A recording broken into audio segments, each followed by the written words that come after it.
today we have a superstar in the studio right now, ladies and gentlemen. I give it up for Nasty C. How you doing, my man? I'm doing good, man. How are you? I'm fantastic. I'm okay. I know it's kind of hard. I see, getting up early, being here. I know. Even me. Yeah, man. No sleep. I Had a know. long shoot last night. It was a good day, though. Okay, great. I've been doing this for like 5-6 years, and every morning is still a drag for me, man.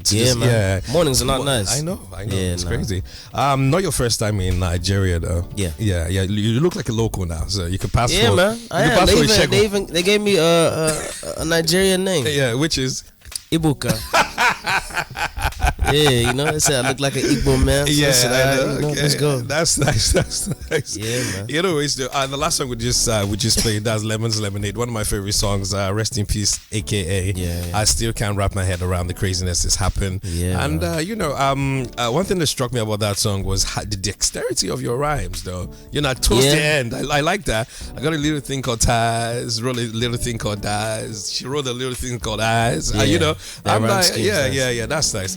Though, you're a rapper right now, and I see a lot of conversations, especially with music coming out of Africa, the continent, and everything that comes out right now. Everybody keeps saying, "Oh, Afro beats and everything," and they just want to just box everybody into that genre of Afro beats.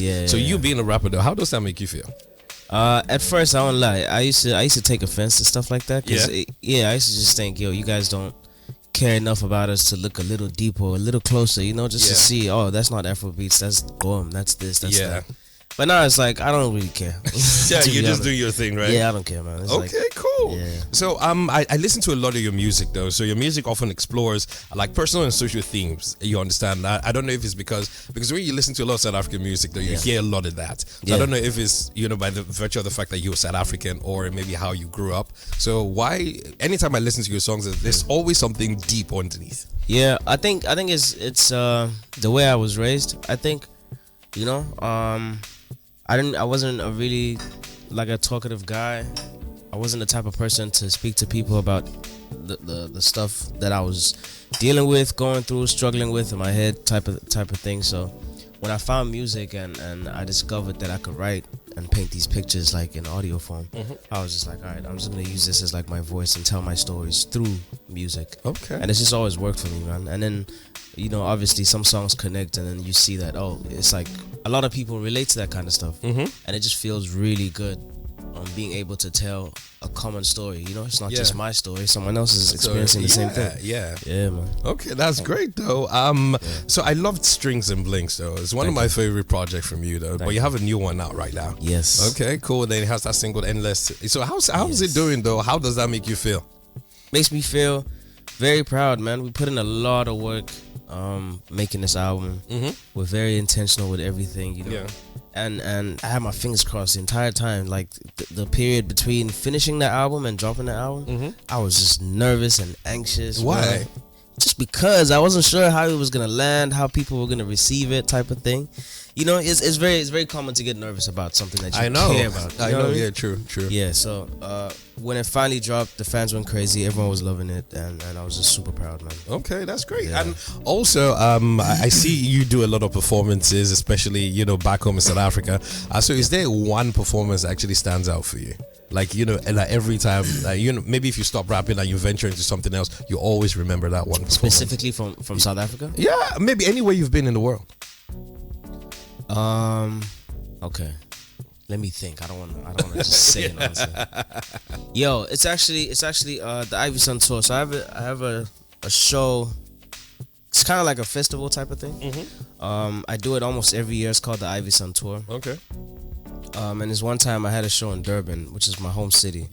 Yeah, I had it at it's a tennis arena, but it's like really big. And when you're there at night, it kind of feels like a stadium. Yeah, and that was like my biggest show that was like my show. You understand? It was I think it was like 7,000 people there. Wow. Yeah, man, and my parents were there. I got to perform a song that I dedicated to my mother while my father was on stage. So it was a really, really special moment. Okay, that makes a lot of sense. Man. Okay, so you've been in Nigeria for I think like a week now. Yeah. Okay, cool. So how's it been though? Compared to where you're coming from? It's been great, man. Okay. It's been great. I was just telling Odumodublvck not last night, yesterday. Yeah, I like the way you pronounce the name though, Odumodublvck. Yeah. I got it right? Yeah. Oh, there you go. Yeah, I was just telling him, I've been here so many times, bro, but this by far is like my favorite trip Okay. Why? What make this one different? I don't know. I think it's just the energy that we had coming here. We were already excited, looking forward to it, and when we landed, we had a crazy day. First day, we had too much fun. I had too much fun. Yeah. Next day, I couldn't even get out of bed. I know. Yeah, and it's just been very productive. Everyone's been showing me so much love, man. I saw some of my idols, people I've been listening to for like 10 years now. Yeah. Like One Day Cole, Fino. Yeah. You know what I mean? I saw them, they embraced me. I met Oxlade for the first time. Okay. Yeah, it's just been really dope, man. Okay. Oh, that's great. Yeah, that's great. yeah. You know how they say, like now, for instance, we have the Israel-Palestine thing going on, and we have two very big music artists. That's Drake and DJ Khaled. Drake being Jewish, DJ Khaled being Palestinian. Oh, and and a lot of people are saying, oh, Drake should speak out, and people saying Khaled should actually say something. So recently Drake came out and signed like a statement calling for a ceasefire, and there are a lot of Jews that came out to say, oh yeah, you shouldn't have done that. So how do you feel? Like, do you think, I think society puts a lot of pressure on artists to actually speak up about a lot of social issues? Do you think it's supposed to be so? I don't know, man. I don't think I know enough to have a comment. Okay. You know what I mean? Yeah. Sometimes it's just like, yo, we're just rappers. We're not that smart at the end of the day. We're just some guys making music, man. So yeah, I don't have any comment. I know, cool. So how do you balance you being this huge international star and you being Nasty C? So how do you always try to strike how do you strike a balance? I don't know. I don't think it's something that I really think about. I think it just happens naturally to me. I'm not like a lot of artists, I don't carry myself like, oh, I'm this superstar. Yeah. I'm bigger than life.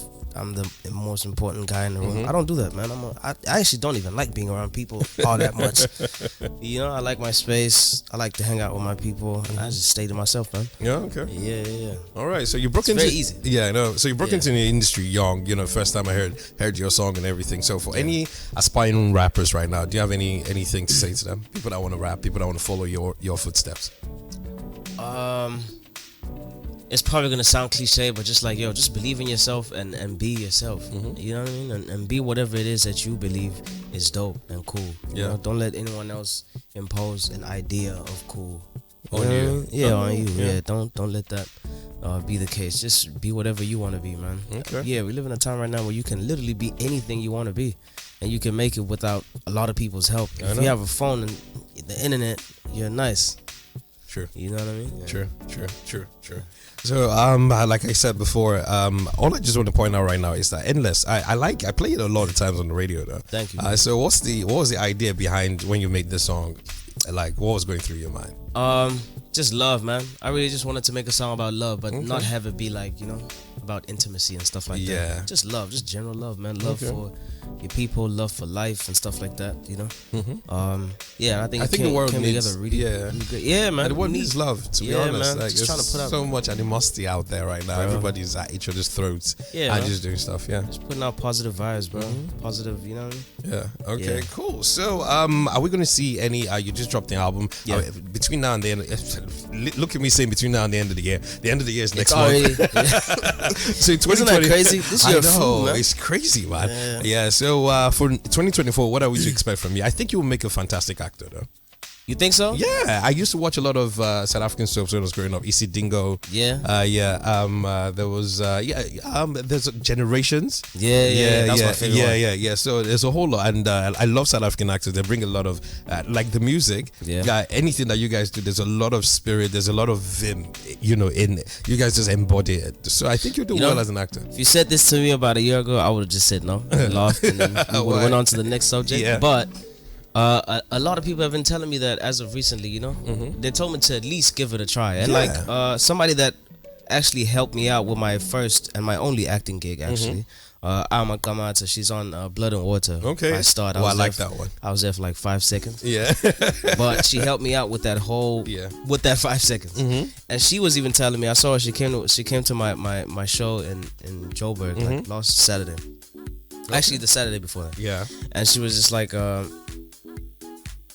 she was like, yo, you should actually do something else. We should act again. Like, And I was like, nah, I'm terrible. And she was like, dude, trust me, just give it like one more try. This time, don't even think about it too much. I think last time you let your nerves get in the way. Whatever. She was like, just relax and just be yourself. Be the you that you post on social media that makes us laugh. You know? Yeah. I was like, all right, maybe I'll give it another chance. So it's interesting that you said that. Yeah, you should. I might give it a shot. Yeah. So just before I let you go, for me though, I used to, when I meet a lot of artists, I just have interviews and everything. I ask them one simple question, like, what were the songs that you listened to when you were growing up? Because sometimes all those songs that you listen to, maybe what your parents played, what you heard in school, have a way of shaping the creative that you grow to become. 100%. Yeah. So my mom used to listen to ABBA, Yvonne Chaka Chaka, Michael Jackson. So she it was a plethora of a lot of eclectic sounds. So for you, what did you listen to while you were growing up? Growing up, my father played a lot of gospel. Okay. I didn't really know the name of the artist, but it was like IVYSON. Yeah. Rebecca Malope, South African gospel artist. And then when it came to like R&B and slow jam and stuff like that, he played a lot of Tamia, Luther Vandross. Okay. Played a lot of R. Kelly. Yeah. Played a lot of there's was one artist he really loved. He named my brother after him actually. Tevin something. Tevin Campbell. Yeah, my big brother's named after him. He used to be obsessed with that guy. Yeah, those are the songs that really, were your household. Like in passing, I would just always hear them, and I knew the rhythm before I even understood the words. Yeah, you know what I mean. Okay, maybe that's why there's a lot of love in your music too. Yeah, well. Man. There's a lot of soul. Yeah, plus I've always been in like a church choir. Since I was a kid, I was like Sunday school as a kid, and then when you hit your teens, you start going into church choir. I think it was like the same kid in Nigeria. There's even videos of me. Yo, man. I'll pay good money to see those videos. Hey, bro. You can find it somewhere. I know. Anyways, thank you so much for stopping by, and looking forward to hearing. I'm sure that you're here now. You've been recording a bunch of stuff. You've been doing a lot of collaborations. We plan to. Time hasn't allowed. I know. And Lagos is crazy. Like time just goes. Way by. But I definitely want to hear you on a bunch of collaborations with local people here. Yes, that particular song, man. Jeez, it's crazy. It went crazy. I'll give you an update. I know. Then that stuff that you did with Runtown, I think you guys should have blown it up and shot a video. Just made I just made it bigger than what it was, because we just saw it on the internet and everybody was like, "Yo." Are you talking about Sed? Yeah, Sed has a video. Really? It does. I need to renew my cable TV now. Yeah. Boy, that was crazy. Was crazy. I love that energy. Love the synergy between you guys. And maybe you should, hit him up. I did already. Yeah. He landed when I was on my way to Abuja. So now that I'm back, I'm probably gonna see him. Oh, definitely. Yeah. Anyways, thank you so much. We're about to play Endless right now. So any last words for your fans, everybody, listening right now? What did you expect from me? Man, I just want to say thank you to everyone for showing me so much love and support, man. Since the day we landed here, it's just been nothing but love, bro. Okay. Yeah, I just want to say thank you, man. No problem, Thank you to you for Anytime. We try as much as we can. In the spirit of Ubuntu right now. Oh, yeah, there we go. Sure. So just keep supporting our brothers everywhere and anywhere. Thanks, man. Yes, Endless by Nasty C. 10:57, ladies and gentlemen. Still the beats, 99.9 FM. Don't you dare touch that down.